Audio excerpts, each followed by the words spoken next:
মাগুরায় শিশু ধর্ষণের প্রতিবাদে এবং দ্রুত দোষীদের দৃষ্টান্তমূলক শাস্তি নিশ্চিতের দাবিতে বিক্ষোভ মিছিল ও সমাবেশ করেছে জাহাঙ্গীরনগর বিশ্ববিদ্যালয়ের শিক্ষার্থীরা। সকালে জাহাঙ্গীরনগর বিশ্ববিদ্যালয়ের মাগুরা জেলা ছাত্র কল্যাণ সমিতির শিক্ষার্থীরা সমাবেশ করেন।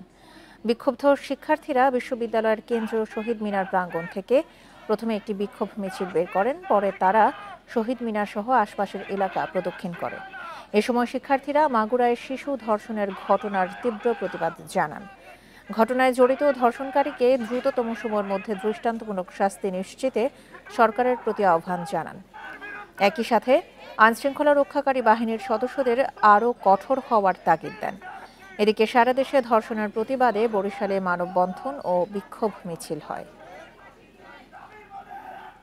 ধর্ষণের এই রেশ থাকতে থাকতেই ধর্ষকের প্রকাশ্যে দৃষ্টান্তমূলক শাস্তি, এটা আমাদের রাষ্ট্রের কাছে দাবি থাকবে। সমাজের সবাইকে হাতে হাতে এক হয়ে এগিয়ে আসতে হবে মেয়েদের নিরাপত্তা এবং ধর্ষকের যে প্রকাশ্য শাস্তি সেটা বাস্তবায়নের জন্য, যাতে